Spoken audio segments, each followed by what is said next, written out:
What's up guys? This video is going to be a little bit different. It's not going to have anything to do with Blender, but it is going to help you in your studies. So I want to talk a bit about how I've improved my productivity, my mood, my energy levels, and just been able to focus a lot better on whatever I'm trying to accomplish. So although this is not directly correlated to Blender, which is what my channel is about, you can at least apply some of these ideas to your studies. So I made a list here of basically a bunch of things I've been doing the past few years that have really helped me just with focus, energy, motivation, discipline, all that type of stuff. And if any of these help you, I basically did my job. So I'm just going to kind of list these.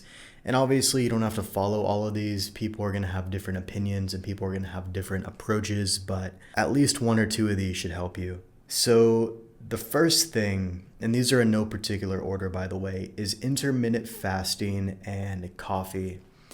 So pretty much my entire life up until maybe 2 years ago, I would wake up, I would eat like a big bowl of cereal, a big breakfast, whatever. The issue with this is immediately after I ate that breakfast, my energy levels just depleted. They completely dropped. And the reason for this, at least in terms of the things that I've researched, is that we've evolved to wake up and essentially hunt for our food. Our energy levels are the highest when we're hungry and we want to go out and find our food. This is how we evolved as human beings. Now, I don't know how much that applies to modern day, but humans are humans, right? So what I've found to be very helpful for me is I'll wake up, I'll wait about an hour, then I'll make a cup of coffee, and I'll just get straight to work. Well, I get straight to work after I wake up, but I'll wait an hour to have my coffee. I just feel better when I wait. So what I'm doing is I'm not eating any food at all in the mornings. I'm spending 4 to 5 hours just to work on the most important tasks of the day. So that might be recording a YouTube video, it might be dealing with some issues in the business, it could be a million different things. But when I tell you my energy levels are completely through the roof, I promise you, every single morning I wake up and my energy levels are just crazy, really. And the reason I don't eat breakfast isn't because I don't want to. It's because my energy and focus is just so high when I don't have, a full stomach, when I'm actually like hungry. And I'm just so focused. I don't know the science behind it. I don't know why it works, but this has helped me a lot, not only with studying, but of course focus and just discipline, motivation, all that stuff. Just by waiting 4 to 5 hours after I wake up to eat my first meal. So usually I'll wake up around 9 a.m. and then I'll go to the gym around 2 p.m. and I'll usually eat something maybe 30 minutes beforehand at like 1:30. So that entire time I'm just working and drinking coffee. I like coffee, I like caffeine, it gives me more energy. So that's one thing you can try. It's worked for me and hopefully it'll work for you as well. The next thing is eating clean whole foods. Guys, when I tell you I used to eat like shit, I'm talking like in college, I'd have like 4 pizzas a night, or not a night, but during the week, like 4 nights of pizza. I'd have a lot of fast food. I'd just have garbage, just completely processed, shitty food. I never understood how good you feel when you have a clean diet until I actually did it consistently. Nowadays, I eat garbage sometimes. I mean, sometimes I'll have a donut, sometimes I'll have a pizza. I'm not a weirdo, right? I'm gonna be normal, from time to time and have good foods, right? But, the 80-20 rule, right? Like 80% of the time, I'm eating very clean. I'll eat, steak, eggs. I'll drink a lot of water. I don't drink any soda. I just have a very clean diet. Fruits, vegetables, high quality protein, eggs, stuff like that. And I've been doing this for probably 2 years now. And although I always have cravings for, nasty food, like we all want to have, a big thing of donuts or a fast food restaurant or just, garbage food, like it tastes good, let's be real. But the taste of that food no longer overrules how I feel as a result of eating clean. I'll give you an example. The other day I was pretty busy. I didn't have time to make anything and I just had nothing in the fridge. So I needed to hit my protein. I ordered like a something from McDonald's, right? And I hadn't had McDonald's in 2, 3 years, and I just ordered it. I was like, whatever. I mean, this is one time, one day. So I ate the meal, and a couple hours later, when I was heading to bed, I just felt like shit. I felt sick. I felt ill. I don't even know how to explain it. I actually thought I was getting sick. I thought I caught something and it was just showing the symptoms. I woke up the next morning, I was fine. But shortly after eating that meal, because my body was so used to eating clean, I literally felt like the poison just entering my body. I don't even know how to explain it, but when I tell you I felt terrible, I just felt sick. And the issue is a lot of people are living in this exact state 24/7. They're eating shit every single day and their body feels like poison, but they're so used to it. They're not used to knowing what a clean diet feels like. They're not used to feeling that energy, feeling that mental clarity, not having brain fog. They're not used to it, so they think it's normal. When I tell you, when you go to a clean diet and just, basic stuff, steak, eggs, water, just clean stuff like that, fruits, whole foods, when you do that over a consistent period of time, although you're still going to have those cravings, you're no longer going to actually give in to them because you know how good you feel by just eating clean. So that's the second thing I've been doing a lot. When I tell you all my brain fog is gone, all my focus is back, it's no joke. It's really helpful. So that's the second one. The next thing is exercise. Now, everyone's going to have different exercise goals. Some people need to lose weight. Some people need to gain weight. I was one of those. I was always very, very underweight, very fast metabolism. And, your exercise goals are going to vary. If you're like obese, you're probably going to need to do more cardio, burn more calories. If you were like super underweight like I was, what you're going to have to do is just eat a lot more food and lift weights basically. So your goals might be different, but you need to get out of the house and perform some sort of exercise. The mental clarity and energy and just confidence you're going to get just taking care of your body is going to seep into everything else you're doing. Working in Blender, studying for school, going to your job, whatever it is. When I tell you, just going and doing some exercise for 30 minutes to an hour a day is going to completely change the way you feel.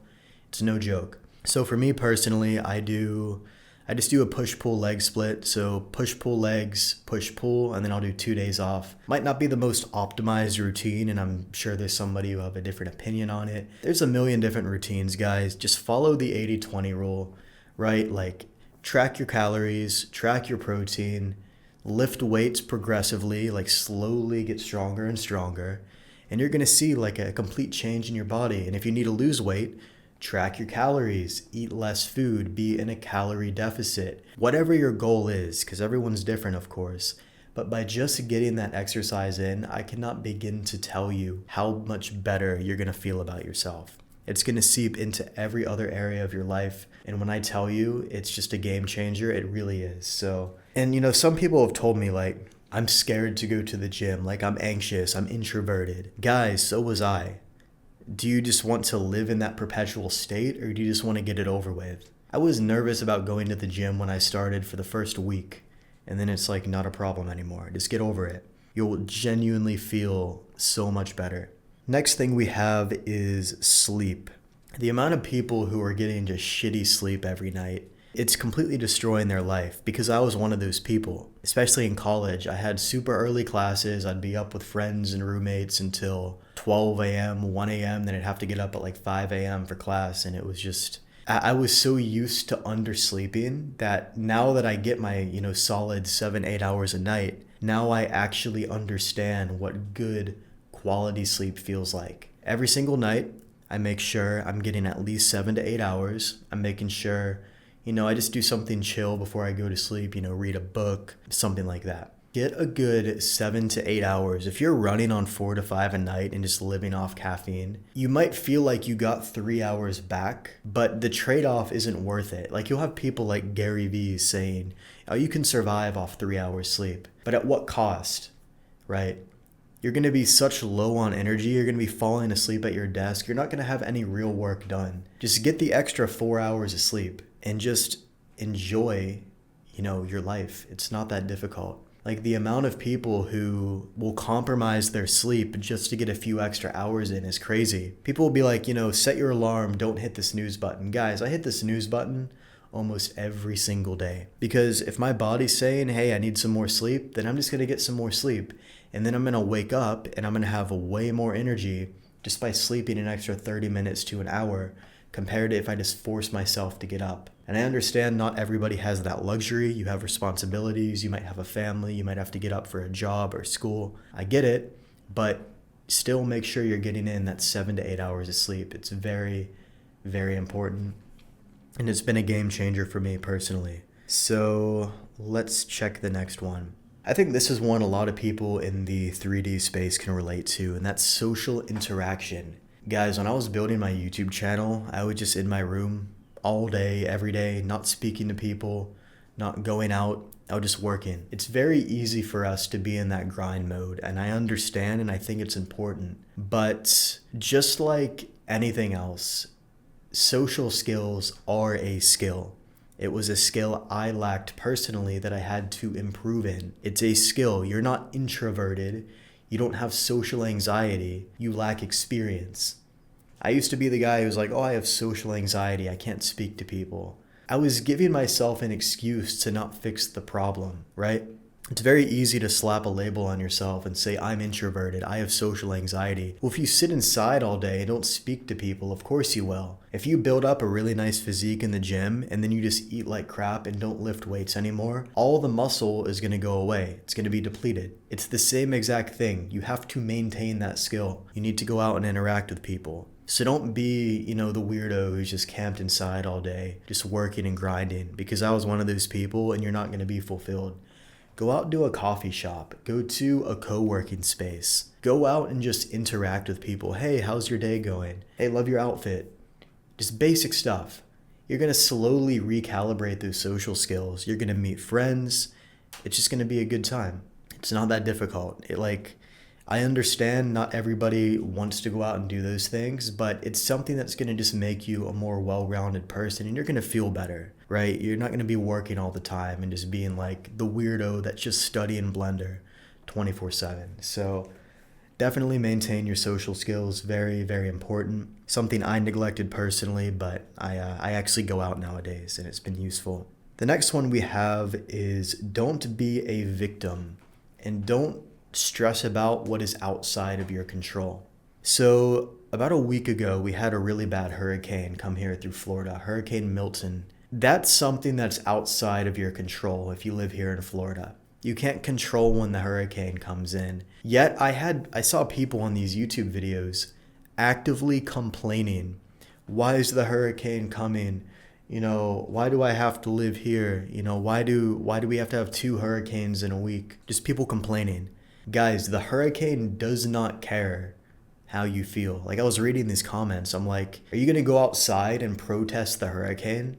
And do you think the hurricane's just going to magically turn around? It's not how it works.